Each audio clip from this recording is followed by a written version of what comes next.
তোমরা সকলে কেমন আছো? ভালো আশা করি প্রত্যেকে ভীষণ ভালো রয়েছে। আজকে আমি আবার চলে এসেছি নতুন একটা টপিকের উপরে, নতুন একটা ভিডিও নিয়ে। অবশ্যই বন্ধুরা তোমাদের আজকের এই ভিডিওটি ভালো লাগবে এবং খুব ছোটোর উপরে আমি তোমাদেরকে কিছু ইনফরমেশন দিতে চললাম। সেই ইনফরমেশনটা অবশ্যই তোমাদের ভালো লাগবে।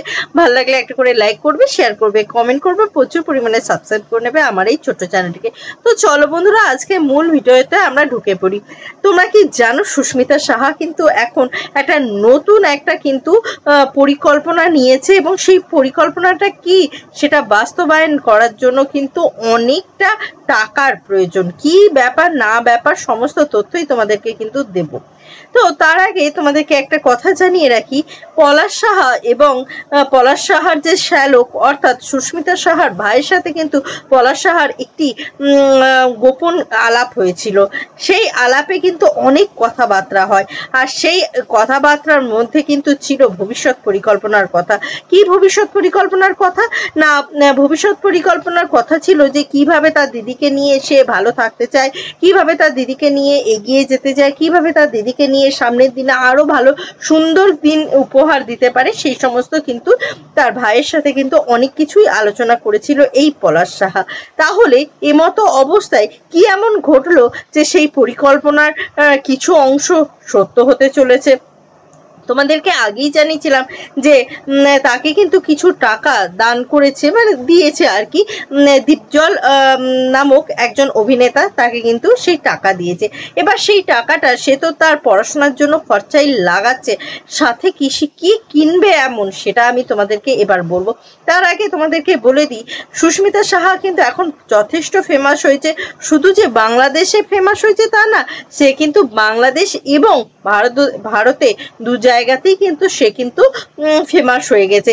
এই ফেমাসের কারণ কিন্তু একমাত্র এই পলাশ সাহার চলে যাওয়াটা। পলাশ সাহা যদি এইভাবে দুঃখের সাথে যদি জ্বলে না যেত তাহলে কিন্তু আজ সুস্মিতা সাহাকে কেউ চিনতেও না, জানতেও না, এবং তার ব্যাপারটাও কিন্তু সবার চোখে আসতো না। তো সেখানে দাঁড়িয়ে সুস্মিতা সাহা এত একটি ভালো মেয়ে হওয়ার সত্ত্বেও তার জীবনে এত বড় একটা অঘটন ঘটে গেল। সেই অঘটনটা যাতে থেকে উঠে আসতে পারে, সেই মেয়েটির যাতে ভালো হয়, সৎপথে থাকে, এবং সেই মেয়েটির যাতে সৎপথে থাকতে গেলে যাতে কোনো অসুবিধা না হয়, সেই জন্য কিন্তু সবাই যে যার মতন তাকে কিন্তু হেল্প করে যাচ্ছে। সেখানে দাঁড়িয়ে এই তাকে যে বিভিন্ন জায়গা থেকে সে যে টাকা অনুদানগুলো পেয়েছে, সেখান থেকে সে কিন্তু তার পড়াশোনা চালানোর ক্ষমতা কিন্তু ছিল না, কিন্তু সে এই টাকাগুলোর সাহায্যে সে কিন্তু তার পড়াশোনা চালানোর ক্ষমতাটা পেয়েছে এবং সে কিন্তু সেই পড়াশোনা চালিয়ে যাচ্ছে। এরপর আসি যে তার কি এমন ঘটলো, কি এমন কাণ্ড ঘটলো যে কারণে আমি বলতে চললাম যে তাদের একটা কিন্তু খুব বড় সারপ্রাইজ দিতে চললো। হ্যাঁ বন্ধুরা, সে এতটাই ফেমাস হয়েছে তার কিন্তু এখন একা রাস্তাঘাটে বেরোনো সম্ভব নয়। আর সবচেয়ে বড় কথা কি জানো তো বন্ধুরা, তার ভাই তাকে একা বেরোতে যেতে দিচ্ছে না। তার ভাইয়ের একটাই কথা, তুই এখন মানসিকভাবে ভেঙে রয়েছিস, তোকে যদি আমি একা পাঠিয়ে দিই বা একা যাস তাহলে কিন্তু তোর পক্ষেও সেটা অসুবিধা এবং সবার পক্ষেই অসুবিধা। সেই জন্য তারা ডিসিশন নিয়েছে যে দুই ভাই বোনে মিলে, মানে বিশেষত বলতে পারো ভাই এটা দায়িত্ব করে করিয়ে দিচ্ছে, কারণ তার যাইবুর স্বপ্ন সে তার দিদিকে দিয়ে কিন্তু সার্থক করানোর চেষ্টা করছে। সুস্মিতা সাহা এবং পলাশ সাহার নিজস্ব একটি গাড়ি কেনার কথা ছিল, আর সেটাই কিন্তু কিনতে চলেছে সুস্মিতা সাহা।